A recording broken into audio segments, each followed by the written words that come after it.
Good morning, dear students. A warm welcome to all of you for our today's digital session for the subject Science and Technology Section B. Yesterday, Varsha teacher has completed chapter number 10, Information Communication Technology, and the notes for that chapter are also discussed with you. So, with that, we have completed with the portion of section B for the second online assessment, which will be before your Diwali vacation. So, today, within a lecture, we will just revise chapter number 8 and 9 from section B, and Saturday onwards we will start with the remaining two chapters of section A, that is chapter number 4 and chapter number 11. So we are quickly going to revise chapter number 8 and 9 today. 10 is already covered by Varsha teacher, so revision of section B will be completed today. So let us start with the revision of the first chapter, Useful and Harmful Microbes. In this chapter, we have seen that microbes or microorganisms which are present around you, they are of two types. One is useful and one is harmful microbes. So in the beginning, we are going to revise about the useful microorganisms. The first useful microorganism in this chapter which we have to study is lactobacilli. Word itself tells you that they are a kind of bacteria which are, you can say, very minute in size and having a rectangular shape.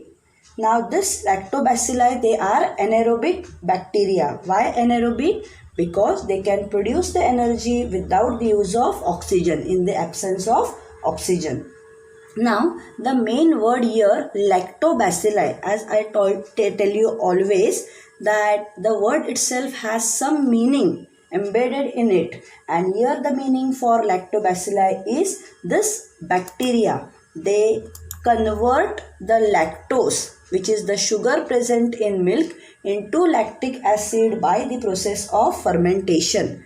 You can see here the main work, the main use is conversion of lactose into lactic acid, and hence the name of this bacteria is lactobacilli. What happens over here? The pH of the milk, it decreases, causing coagulation of milk proteins, and thus you can see in this process the milk proteins are separated from other constituents of milk, and this is what happens when milk changes into yogurt. And you have tasted yogurt, it has a sour taste due to the lactic acid. Now the low pH, it destroys the harmful microbes which are present in the milk, and thus this lactobacilli, they play a very important role in the dairy industry. Hence they fall under the category of useful microorganisms. Next useful microorganism is rhizobium, which is also known as symbiotic bacteria. It is a bacteria which is found in the soil, and it helps in fixing nitrogen in the leguminous plants. This bacteria are rod shaped. You can see their shape here in the photos, as they belong to the Bacillus group. Now, why the name symbiotic bacteria? Now, this rhizobia, which lives in the root nodules of the leguminous plants, they supply nitrates, nitrites and amino acids to that plant, and in exchange they get the energy in the form of carbohydrates from it. Such a mutually beneficial relationship is called symbiosis, and hence the name symbiotic bacteria. They are living in a type of barter system where they are supplying the required nitrates, nitrites to that plant, and they are getting the energy from the plant in its, you can say, in this relationship there is symbiosis, and the name is symbiotic bacteria.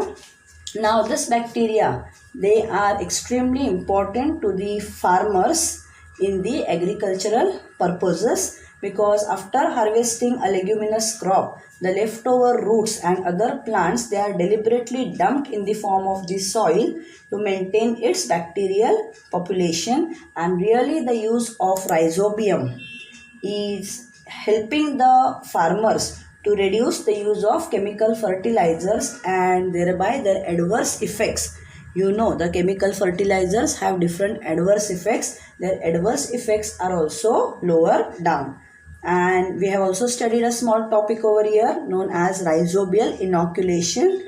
What is rhizobial inoculation? Nowadays you have seen in the markets seeds of different fruits, grains, they are coated with rhizobial solution or powder before sowing, and after sowing the rhizobia enter the plantlets, and this is known as rhizobial inoculation. Really, this experiment has helped in the supply of nitrogen to the cereal and the other crops besides the leguminous crops, because this rhizobia, they live in the root nodules of leguminous plants. So other plants are helped out by this rhizobial inoculation. Next one is yeast. It belongs to the group of fungus. It is eukaryotic, single-celled and classified as the members of the fungus kingdom. You can see here fungus cells. Next is they are heterotrophic fungal microbes. They grow on carbon compounds. They reproduce by the process of budding. The method of asexual reproduction here is called as budding. We had seen how a bud is formed on the, you can say, small bodies, rounded bodies they are known as buds, and these are the new daughter cells of the yeast in the process of formation. It is a unicellular single-celled fungus, and about 1500 different species are existing of this category. The yeast cell is a eukaryotic type of cell. Now here you can see that yeast grows and multiplies very quickly due to the carbon compounds in the sugar solution, and in the process of obtaining the nutrition, what they do, the yeast cells convert the carbohydrates in that solution into alcohol and carbon dioxide, which is known as fermentation, and hence yeast is used in the bakery industry in the preparation of bread. Mostly in the making of bread, yeast is used to cause the fermentation and leavening in the process of making of bread. So you can see the different photographs here where different companies are selling the yeast to make your bread soft and fluffy. Our next topic is antibiotics. Antibiotics word I have told you, nowadays in the medical field, you cannot call it as a field without the existence of antibiotics. So bio means life and anti means against life. So against which? Against the harmful microorganisms. The medicines which act against the microorganisms, they are known as antibiotics. So let us see its scientific definition. Carbon compounds obtained from some bacteria and fungi for destroying or preventing the growth of harmful microorganisms, they are called as antibiotics. You can see these capsules and all which have been a part of your treatment when you fall ill, especially when you suffer from fever and other diseases.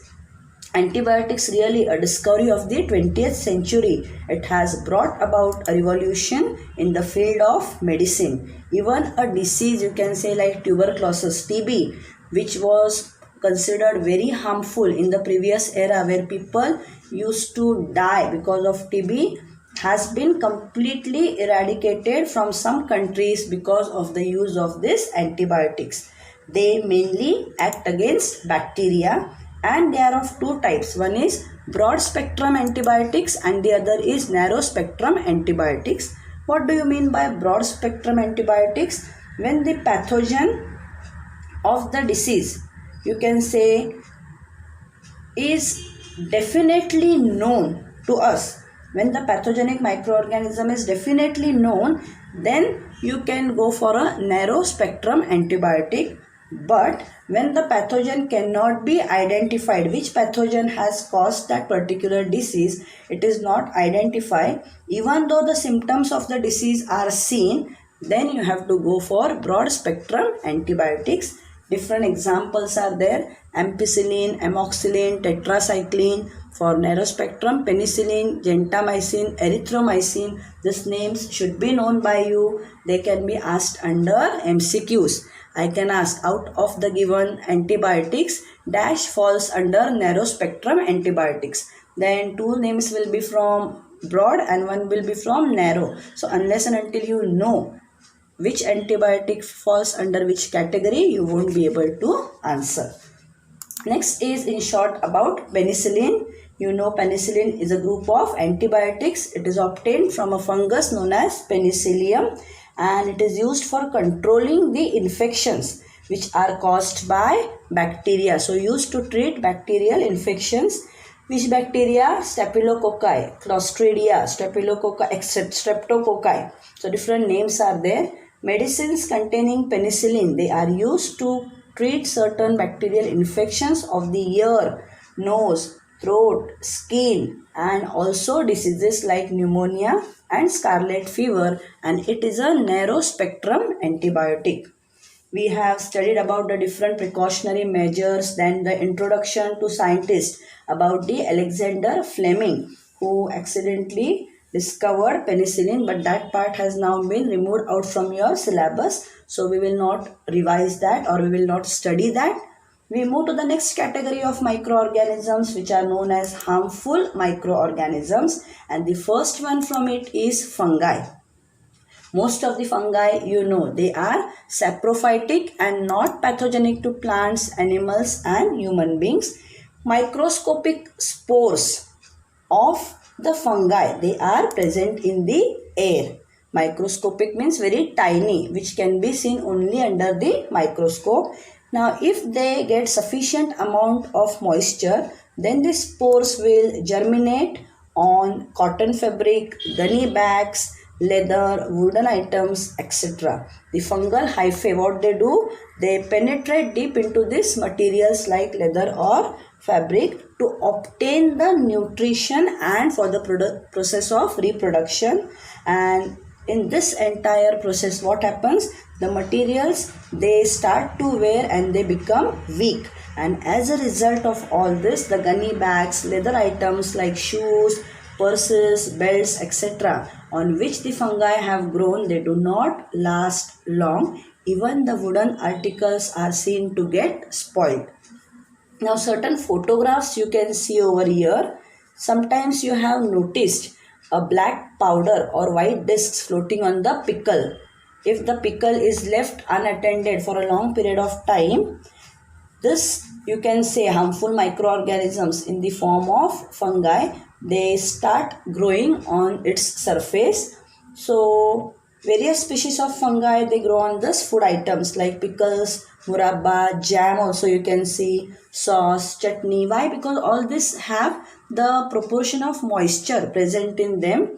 They use the nutrients in these food items for the process of their own growth and reproduction. And what happens in this activity? Fungi, they release mycotoxins, which are the poisonous chemicals into your food. So while this fungi, they grow on these food items, they obtain their own nutrition. They carry out the process of reproduction, but they release the chemical which are very poisonous, and hence your food items become poisonous, and hence the food on which such fungi have grown cannot be eaten.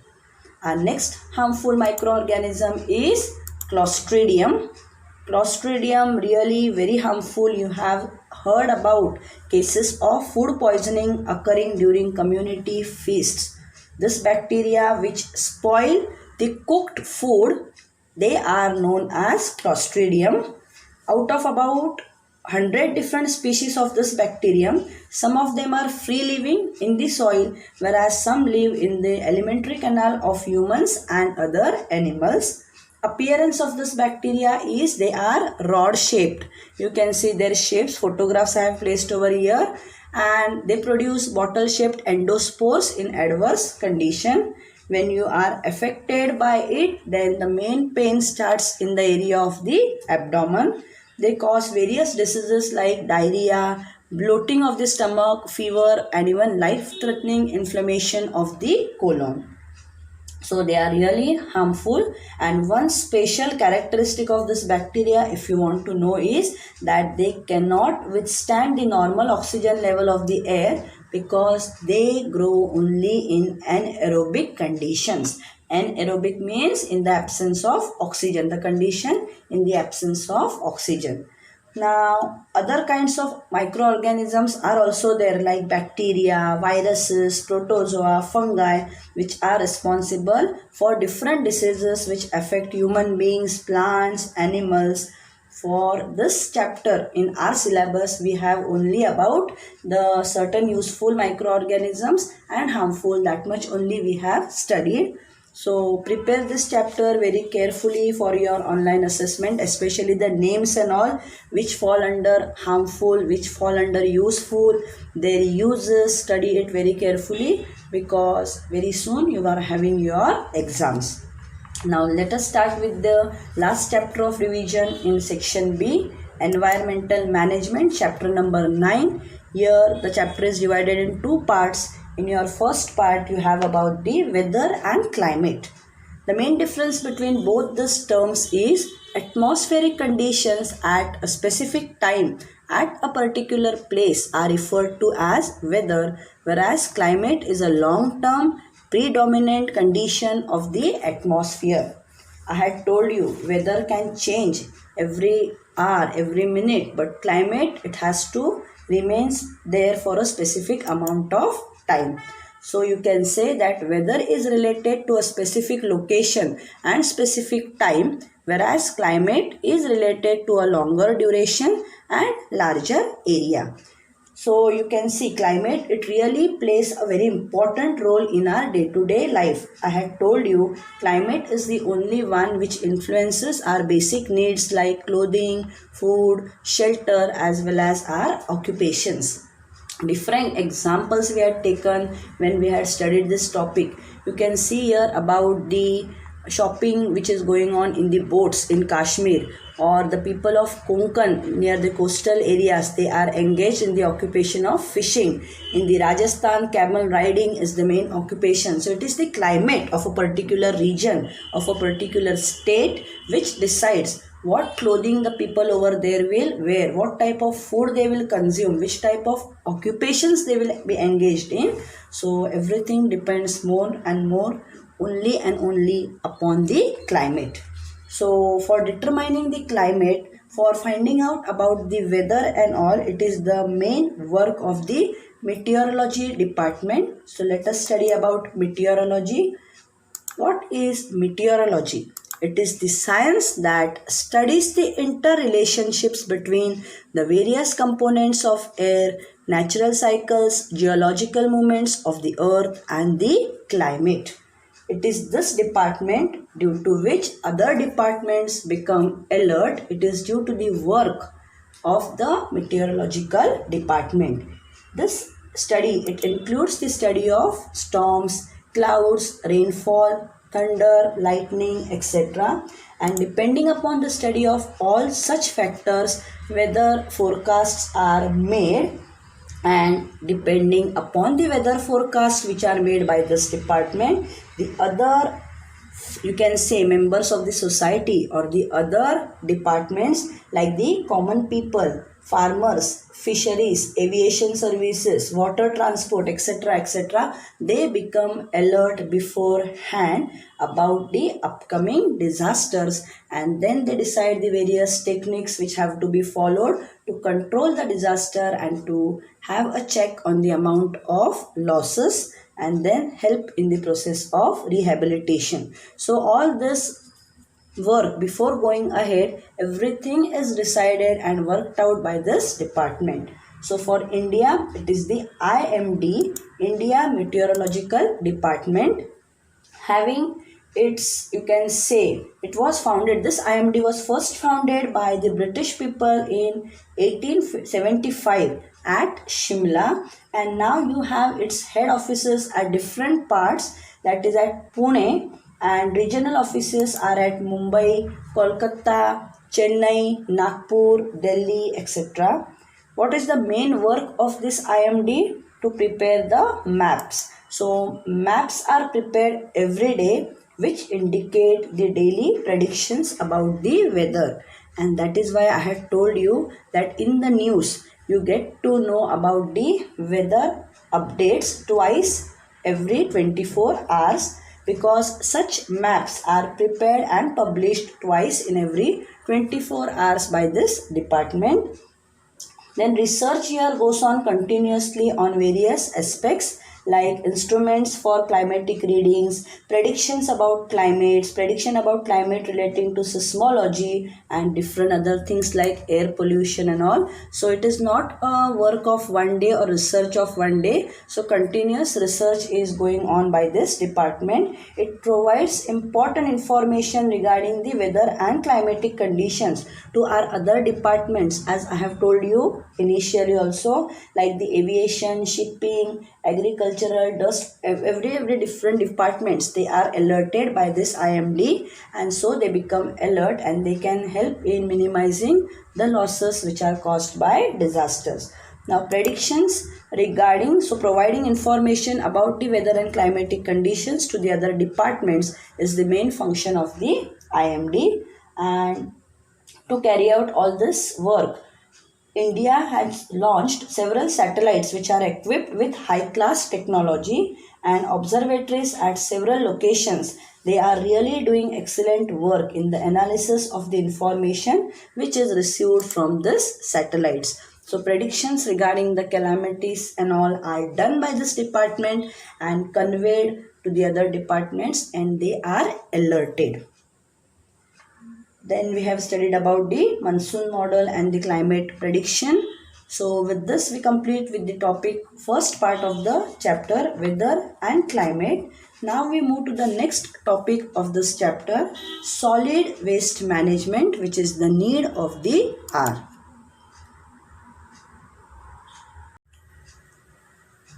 Solid waste. What do you mean by solid waste? Why it is called as solid waste? Because most of the waste materials which are generated in the solid form through various daily human activities is called solid waste. Now it can be in any form. It can be generated from the kitchen in the form of kitchen waste, like you can say spoiled food, stalks of vegetables, skin of the fruits, etc. Or it might be generated from the industrial sector. It might be generated from the medical sector in the form of, you can say, cut parts of the body after the operations, or the used bandages, injections, syringes and all. So all this waste which is produced by different human activities every day is called as solid waste.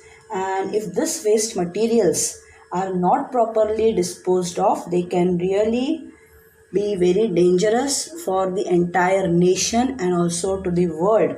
But if they are properly disposed of, they can be a valuable source of energy. But currently, looking at the amount of solid waste which is accumulated around us, this picture gives you a complete idea. Looking at the amount of solid waste around us, it is really a serious worldwide problem, as it causes both water and soil pollution. So it is also a serious problem from the point of view of economic growth of the nation, environmental degradation and also health.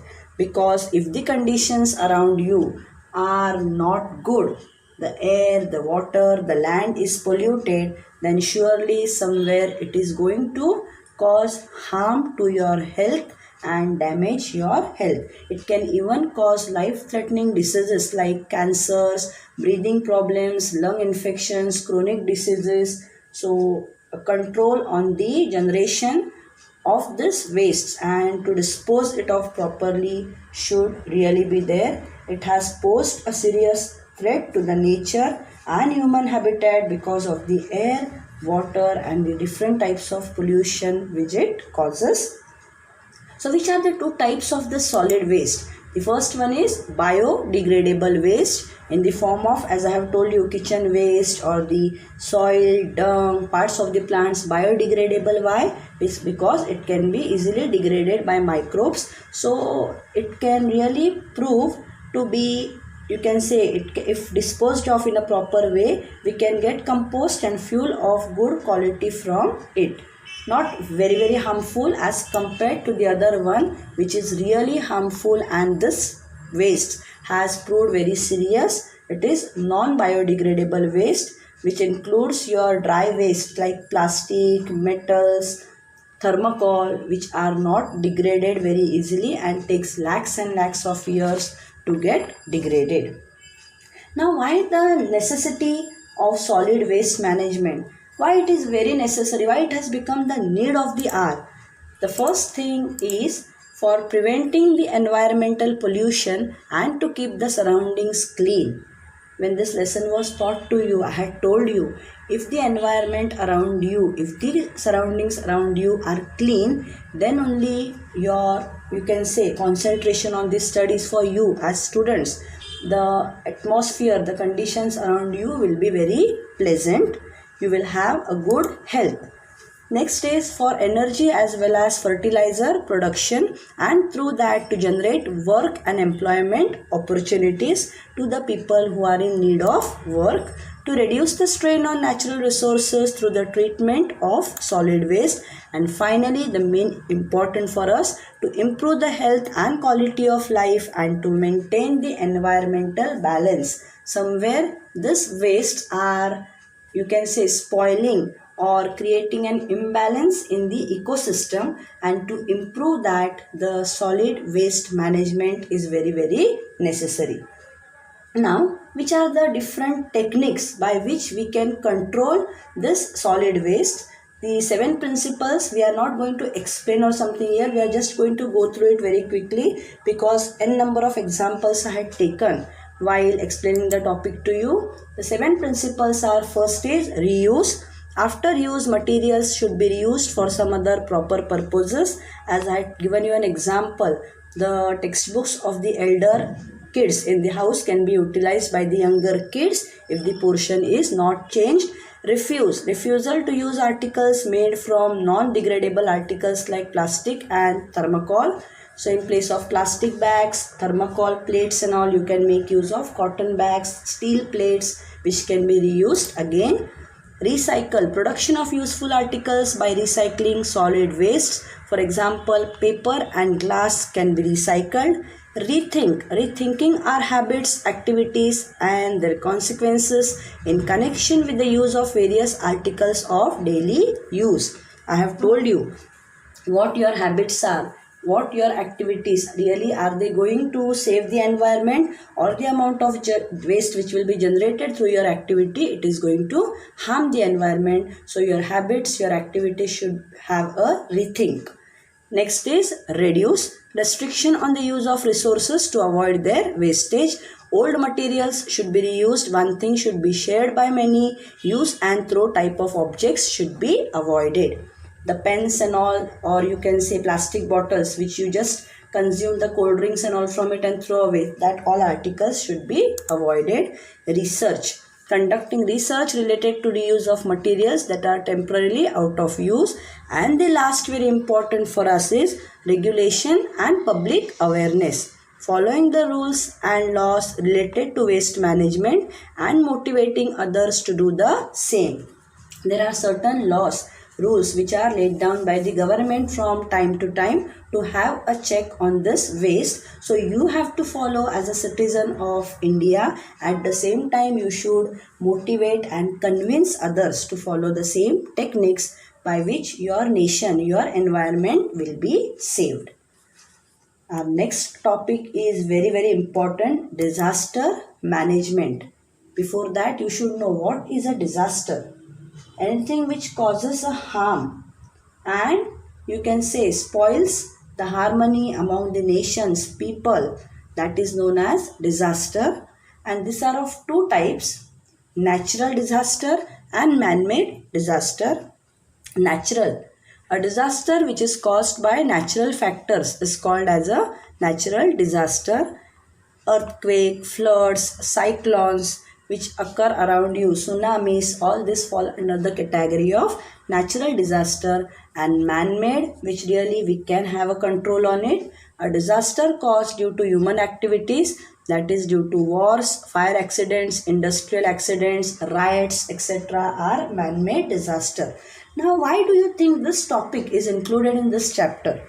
disaster management in the chapter of weather and climate and solid waste. So you can see the link if you study the topics properly. The disasters before occurring are alerted to the different departments through the meteorology department. So it is linked to the first topic. At the same time, man-made disasters. Not only this riots, wars and all. The amount of waste which is accumulating around you in the form of solid waste, the pollutions and all, it is you can say forcing the mother earth to cause different natural disasters. Hence these topics are covered in one chapter. Now disaster management. Management is very necessary. What is disaster management?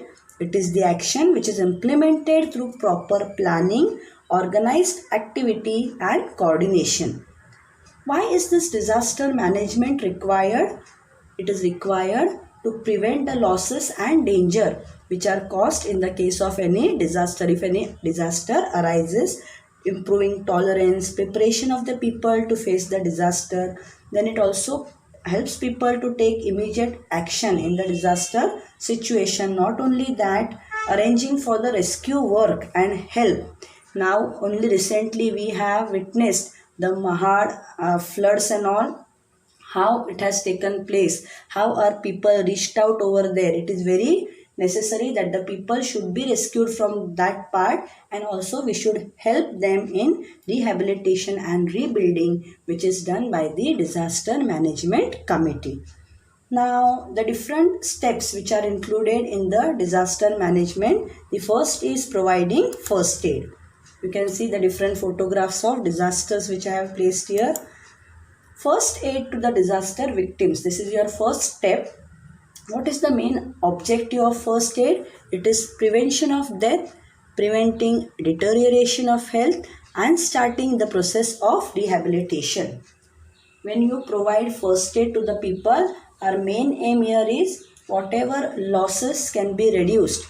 That loss can be mainly in the, you can say, saving the lives by reducing the number of deaths. That is the main aim of providing first aid. So which are the basic principles of first aid? Life and rescue situation by following the ABC technique. A stands for airway, B stands for breathing and C stands for circulation. All these three techniques we have seen. Airway, if the victim has difficulty breathing, then the head should be held in a backward sloping position. You can see this photograph. Or the chin should be raised so that the respiratory passage remains open and the person can breathe. Breathing. If breathing has stopped, then the victim should be given artificial ventilation by mouth to mouth resuscitation.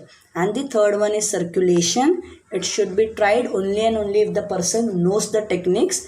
If the victim is unconscious, then after giving mouth to mouth respiration twice, the heart should be pressed down hard by pressing the chest with both the palms. These two actions should be repeated alternately about 15 times, which is known as CPR or cardiopulmonary resuscitation. Now, children, if you know these techniques, then only you should try it, because already the person is a victim of the disaster, and if the breathing has stopped or the victim is unconscious, then the stage is very serious. So you should not try any type of practicals, any type of techniques, even though they fall under first aid. Whatever help you can provide at your level, which you know, that help only you should provide. Next is, if the victim is having the problem of bleeding, then if the victim is bleeding through the wound, then the wound should be covered with an antiseptic pad and pressure applied on it for 5 minutes with either your thumb or palm. So due to the pressure, the blood flow and all, it stops. Next is, if the victim is having any type of fracture, if any bone is fractured, then it is essential that the fractured part should be immobilized. It should be made stable. It can be done with the help of any available wooden rods, batons, rulers. If there is an impact on the back or the vertebral column, then the patient should be kept immobile on a firm stretcher. Now you know the medical, you can say, things will not be available. So whatever wooden things, rulers are available around, with that you can just give a support to the fractured part. Next is if the patient is having any type of burns. If the victim has burn injuries, then it is beneficial to hold the injured part under the clean and cold flowing water for at least 10 minutes. The next which falls under first aid is the RICE technique. In RICE technique, R stands for rest, I stands for ice, C stands for compression, and E stands for elevate.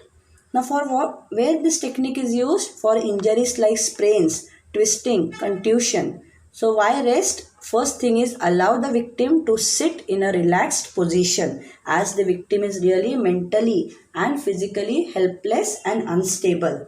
Ice. Apply an ice pack to the injured part. Compression.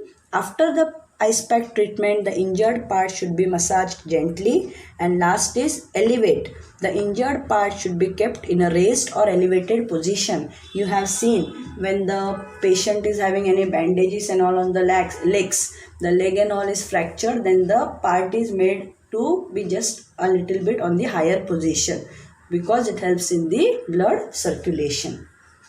Then the last topic we had seen, you can just go through that. Each and every method should be known by you.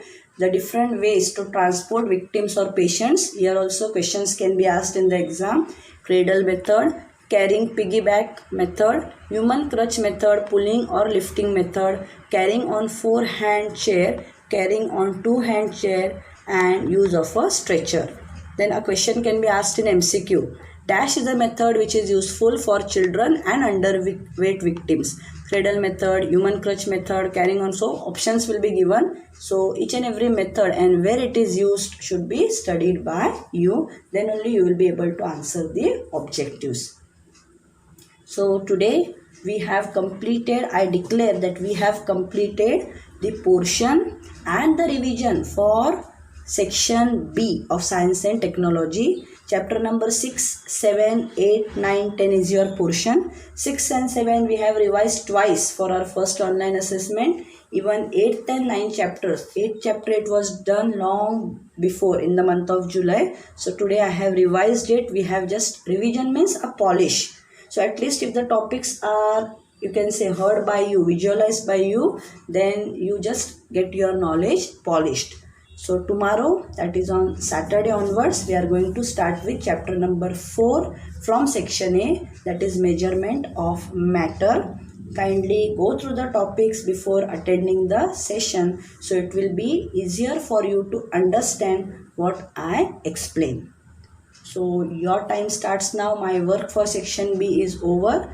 Your work of completing the notebooks, studying and revising starts now.